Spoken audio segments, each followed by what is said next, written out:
So next हमारा जो chapters मौजूद है वो डिसीजन मेकिंग का है, जिसमें हम लोग किसी भी स्टेटमेंट या सेट ऑफ स्टेटमेंट को on the basis of condition हम लोग क्या करते हैं, या तो एग्जीक्यूट कर देते हैं या फिर स्किप कर देते हैं।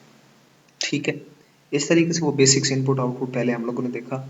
अब बेसिक्स हम लोगों ने ये देखना है कि हम लोग किसी भी स्टेटमेंट को एग्जीक्यूट कर दें या स्किप कर दें। पहले जो था सम का किया, मल्टीप्लाई किया था, हर एक लाइन एग्जीक्यूट होती थी। यहाँ पर हमारी हर लाइन एग्जीक्यूट नहीं होगी, वो कंडीशंस की बेस पर एग्जीक्यूट होगी। अब उसमें कुछ कंडीशंस जैसे इफ है, इफ एल्स है, इफ एल्स इफ है, मल्टीपल इफ जो कि मैंने यहाँ पर नहीं लिखा, मल्टीपल इफ भी हमारे पास मौजूद है। ये 4-5 स्ट्रक्चर्स हैं, स्विच स्ट्रक्चर हमारे पास मौजूद है। तो इनकी बेस पर हम लोग डिसीजंस लेते हैं। अब और जिस इस इफ के अंदर जो कंडीशन में जनरली ऑपरेटर्स लगते हैं, एक होते हैं रिलेशनल ऑपरेटर और एक होते हैं लॉजिकल ऑपरेटर। लॉजिकल ऑपरेटर्स को हम लोग आगे जाके देखेंगे, पहले हम लोग रिलेशनल ऑपरेटर्स की बात करेंगे। तो ये कुछ ऑपरेटर्स हमारे पास मौजूद है। इक्वल टू का ऑपरेटर, इक्वल टू क्या करता है, लेफ्ट साइड और राइट साइड दोनों की वैल्यूज को ये कंपेयर करता है। मतलब ये लेफ्ट है हमारा, मैं यहाँ पर, ये लेफ्ट साइड और ये राइट साइड, अगर लेफ्ट और राइट बोथ की वैल्यू इक्वल हो गई तो ये रिजल्ट ट्रू रिटर्न करेगा, अदरवाइज ये फॉल्स करेगा। ठीक है, जैसे 5 इक्वल टू 3 यहाँ पर एग्जांपल दी हुई है, तो इसका मतलब ये है कि 5 इक्वल टू 3 नहीं है, तो वो 0 रिटर्न कर, 0 मीन्स फॉल्स, 1 मीन्स ट्रू। इसी तरह ये हमारे पास है ग्रेटर देन का साइन। अगर लेफ्ट साइड की वैल्यू राइट साइड से ग्रेटर हुई तब ये ट्रू रिटर्न करेगा, ट्रू मीन्स 1 रिटर्न करेगा, अदरवाइज फॉल्स। जैसे इसने 5 ग्रेटर देन 3 कंडीशन ट्रू तो 1 रिटर्न कर देगा, 5 ग्रेटर देन 13 कर दो तो ये है कंडीशन फॉल्स और वो 0 रिटर्न कर देगा।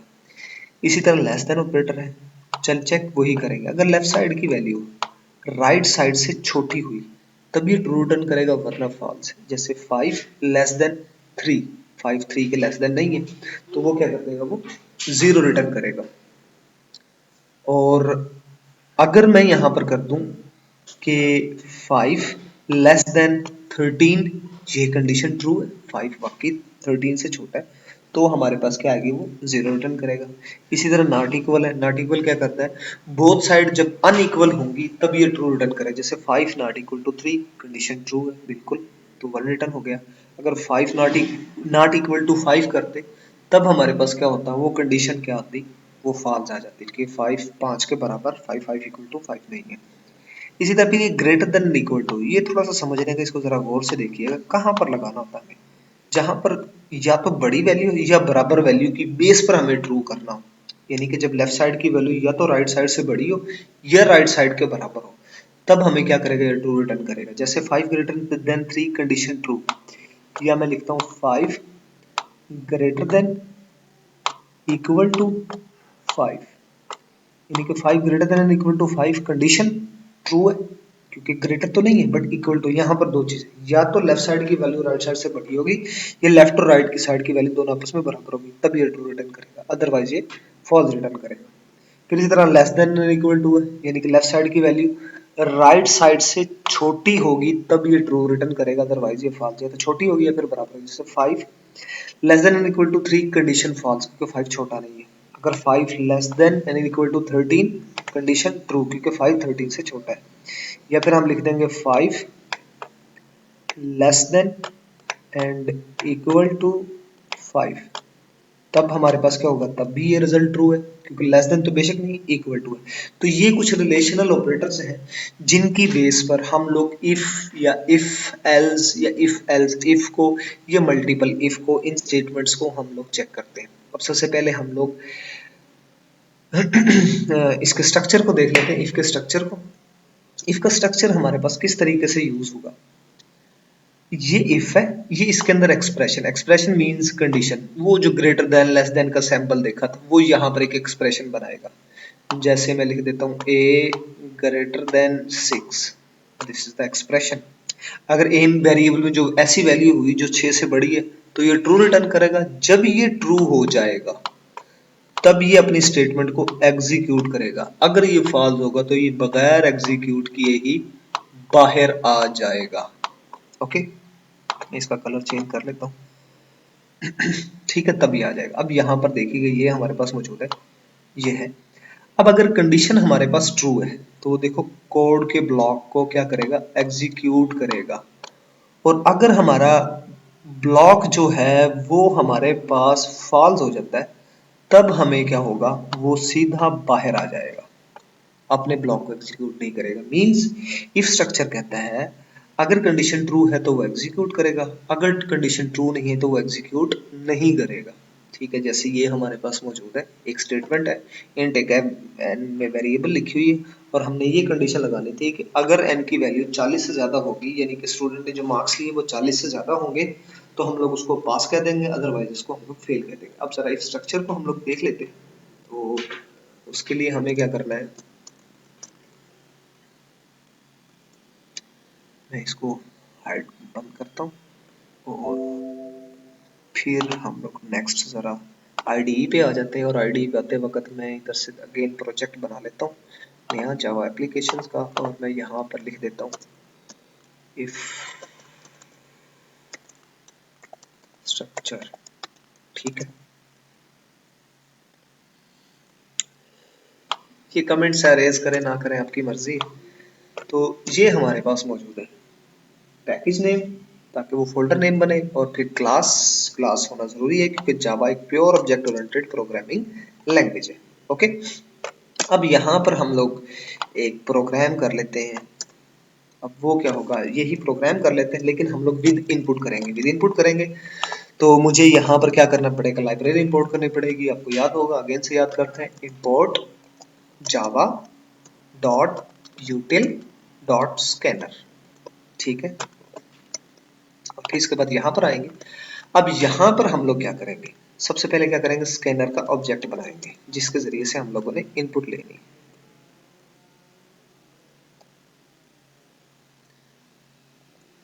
Scanner scene is equal to new, फिर क्या आएगा, स्कैनर, वही क्लास नेम, और यहाँ पर हम लोग क्या लिखेंगे, sys system dot in.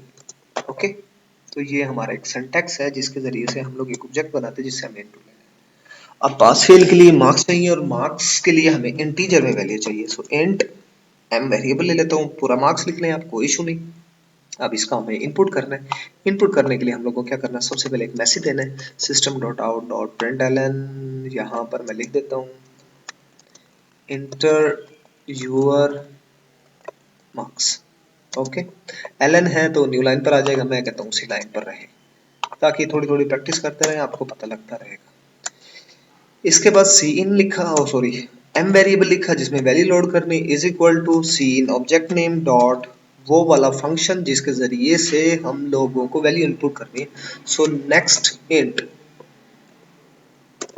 Okay, तो ये हमने नेक्स्ट इंट इनपुट के लिए। अब इसके बाद हमने कंडीशन लगानी है। कंडीशन के लिए इफ लगाएंगे, इस ब्रैकेट में हमारी क्या आएगी, एक्सप्रेशन, जो हमारे पास यहाँ पर हम लोगों ने एक स्ट्रक्चर को यूज किया था कि इफ एक्सप्रेशन, यहाँ एक्सप्रेशन में हम m की वैल्यू अगर ग्रेटर देन हो किससे, 50, जैसे यूनिवर्सिटी में हमारे पास होता है मोर देन 50 वाला मार्क्स वाला बच्चा पास होता है। तो अब ये देखो, अगर लेफ्ट साइड की value right side, right side mean 50 से बड़ी हुई, तब ये एक्सप्रेशन चलेगी। और उसमें मैं एक मैसेज दे दूंगा, system dot out dot println, और इसका मैसेज क्या आ जाएगा, मैं यहाँ पर, क्योंकि मैसेज एज इट इज देना है हमें, ये पास फेल का तो कोई वेरिएबल तो है नहीं जैसे, तो यहाँ पर लिख देते हैं यू आर पास। ओके, तो अब मैं इसको रन करता हूँ। रन किया, इंटरव्यू मार्क्स ये देखिएगा सामने मौजूद है, रीजंस प्रिंट मौजूद है। अब मैं यहाँ पर जैसे पहले दे देता हूँ 45, 45 50 से बड़े नहीं, क्योंकि 45 कहाँ पर लोड होगा, एम में, एम जाकर चेक करेगा 45 greater than 50, condition false, false होगी तो ये देखो कोई स्टेटमेंट नहीं आई। वो फेल की स्टेटमेंट आनी चाहिए, जब हम इफ एल्स करेंगे तब हम लोग देखेंगे, या मल्टीपल इफ करेंगे तब भी हम लोग देख सकते हैं। ओके, अब मैं अगेन से रन करता हूँ इसको, अगेन से रन किया, तो मैंने यहाँ पर 55 दिया, 55 ग्रेटर देन 50 कंडीशन ट्रू, तो ये स्टेटमेंट एग्जीक्यूट हुई और यू आर पास लिखा हुआ आ गया। तो इफ कंडीशन ने चलना तब है, जो हमने स्ट्रक्चर देखा था, इफ कंडीशन ने चलना तब है जब कंडीशन ट्रू हो जाएगी, तब उसके अंदर का जो ब्लॉक है वो एग्जीक्यूट हो जाएगा। और अगर अंदर का ब्लॉक एग्जीक्यूट करना है तो कंडीशन ट्रू करनी है, और अगर हमारे पास फॉल्स हो जाता है तो वो अंदर के ब्लॉक को एग्जीक्यूट नहीं करता है। ठीक है, इस तरीके से हमारे पास ये इफ स्ट्रक्चर यूज करते हैं। इसी को हम लोग मल्टीपल इफ पर भी ले जाते हैं। लाइक मैं इसमें फेल वाले लगा देता हूँ, इफ क्या हमारे मार्क्स जो है वो लेस देन अगर 50 हो जाते हैं, तब हमारे पास क्या होगा। मैं ये स्टेटमेंट कॉपी कर लेता हूँ अगेन, हालांकि मैं लिख सकता था बट ओके। तो यहाँ पर लिख देते हैं यू आर फेल। ओके, तो स्टार्ट करते हैं। अब देखिएगा, अब मैं देता हूँ 45। 45 जैसे मैंने दी तो यहाँ पर क्या हो, यू आर फेल। हालांकि दो स्टेटमेंट है, यहाँ भी सिस्टम डॉट आउट है, यहाँ भी। वो क्यों नहीं चली, इसलिए कि 45 greater than 50 condition false, false है तो यूर पास नहीं चलेगा। इस दोनों की दोनों ने इंडिपेंडेंट इफ है, हर एक ने एग्जीक्यूट चेक जरूर करना है। फिर 45 लेस देन 50 ये कंडीशन ठीक थी तो उसके वाले ब्लॉक वाला कोड चलेगा, देन यूर फेल आ जाएगा। ठीक है, तो इस तरीके से हम लोग मल्टीपल इफ को यूज कर सकते हैं। इससे रेलिवेंट कोई भी प्रॉब्लम हो तो आप मुझसे पूछिएगा। अब मैं काफी सारे इनपुट्स की बेस पर एक और क्वेश्चन कर लेते हैं, इसमें साथ ही एग्जांपल भी हमारे साथ हो जाएगी। वो क्या होगा कि हम चाहते हैं 5 नंबर का मैक्सिमम मालूम करें। तो 5 नंबर्स का मैक्सिमम किस तरीके से होगा, मुझे 5 इनपुट लेने पड़ेंगे। तो मैं यहाँ पर m को हटाकर a b c 4 नंबर का ले लेते हैं ताकि प्रोग्राम ज्यादा लंबा ना हो। और एक मैक्स वेरिएबल, मैक्स वेरिएबल किस लिए, ताकि हम लोग एक ऐसे चीज में बड़ी वैल्यू जब भी हमें मिलेगी हम उसमें होल्ड करके रखें। ठीक है, ये a आ गया हमारे पास। अब इसके बाद मैं इसको कॉपी करता हूँ, मैं पेस्ट कर देता हूँ 3-4 बार। इसमें b की वैल्यू लोड हो, इधर से c में लोड हो, इधर से d में। ठीक है, हम ये अजम्प्ट करके चलते हैं कि max is equal to a। जो पहले कोई भी वेरिएबल हो सकता है, लाजमी नहीं कि a b c d भी ले सकते हो। जो एक वैल्यू है हमारे नजर में ये सबसे बड़ी है। अब इसके बाद बाकियों को हम लोग चेक कर लेंगे। इफ क्या, अगर a की b की वैल्यू, a तो ऑलरेडी बड़ी हो जाए किससे, जो मैक्स में वैल्यू लोड है, जो बड़ी वैल्यू लोड है। अगर b की वैल्यू उससे भी बड़ी है तो मैक्स में मैं कहूंगा b की वैल्यू आ जाए। और फिर इसी तरह इफ हमारे पास क्या है, अगर c की वैल्यू ग्रेटर देन किससे हो जाए, मैक्स से हो जाए, तो हमारे पास क्या होगा, c की वैल्यू बड़ी होगी, इसका मतलब मैक्स में जो पहले वाली वैल्यू है वो तो बड़ी नहीं हुई। तो हम लोग क्या करेंगे, max is equal to c कर देंगे। फिर इसी तरीके से इफ डी की वैल्यू ग्रेटर देन मैक्स हो जाए, मतलब डी की वैल्यू माइट बी पॉसिबल है बड़ी हो जाए, तो हम क्या कर देंगे, max is equal to D कर देंगे। ये पूरा स्ट्रक्चर इसलिए एग्जीक्यूट होगा क्योंकि हमारे पास, तो ये सारी वैल्यूज हमारे पास चेक हुई। मतलब जो भी वैल्यू बड़ी होगी मैक्स में वो लोड हो जाएगी। सारे इंडिपेंडेंट है, मतलब हर एक कंडीशन को चेक लाजमी करेंगे। आगे एल्स इफ, जब इफ एल्स इफ देखेंगे फिर मैं थोड़ा सा कंपैरिजन बताऊंगा मल्टीपल इफ और मल्टीपल इफ एल्स में क्या फर्क है। ओके, इसके बाद हमने मैक्स, सबसे बड़ी वाली मैक्स में है तो हमने वो मैक्स को डिस्प्ले करना है। मैं यहाँ पर एक लिख दूंगा कि मैक्स वैल्यू इज, ठीक है, तो यहाँ पर क्या लगाएंगे, साथ कंकैटिनेशन प्लस का सैंपल लगाया और मैंने साथ क्या लिख दिया, मैक्स वेरिएबल। अब मैं इसको रन करता हूँ तो यहाँ पर हमें 4 वैल्यूज देनी है, 12 दी, b की वैल्यू मैंने 8 दे दी, c की वैल्यू मैंने 20 दे दी, d की वैल्यू मैंने 7 दे दी। ठीक है, तो अब मैं रन करूंगा, सबसे बड़ी वैल्यू कौन सी, 20, तो देखें मैक्स इज 20। अब आया कैसे, सबसे पहले देखें a की वैल्यू क्या है, 8 12 है, 12 मैक्स में लोड हो गया। फिर यहाँ पर आए b में क्या है 8 और मैक्स में क्या है 12 अभी लोड करके हैं, तो 8 greater than max condition false, तो मैक्स में b की वैल्यू लोड नहीं होगी। फिर c पे आए, c greater than max, max में क्या है 12 है, तो 20 greater than max condition true हो जाएगी, तो मैक्स में 20 लोड हो जाएगा। फिर हम जाएंगे डी के पास, डी में क्या बनेगा 7, 7 ग्रेटर देन, अभी मैक्स में हम क्या लेके हैं 12 नहीं रहा, अब 20 आ चुका है, तो 20 greater than, sorry 7 greater than, 7 greater than 20 condition false, false होगी तो डी की वैल्यू लोड नहीं होगी, सो मैक्स में वही 20 था, मैक्स को आकर डिस्प्ले किया तो हम लोगों ने 20 आ गया। इसी तरह मिनिमम मालूम करेंगे तो हम लेस देन का साइन लगा लेंगे कि बी लेस देन, मैक्स की जगह मिन वेरिएबल ले लें, एम वेरिएबल ले लें, तो मिन वहां पर लोड हो जाए, सी लेस देन मिन है तो मिन में सी लोड हो जाए, डी लेस देन मिन है तो मिन में डी लोड हो जाए। इस तरीके से हम इफ या मल्टीपल इफ को यूज करके हम लोग एग्जीक्यूशन कर सकते हैं। तो ये डिसीजन मेकिंग स्ट्रक्चर का काम भी यही था, किसी भी कंडीशन की बेस पर किसी भी स्टेटमेंट या सेट ऑफ स्टेटमेंट को या तो एग्जीक्यूट करेगा या वो स्किप करेगा, दोनों काम में से एक काम जरूर होगा। ओके, अल्लाह हाफिज।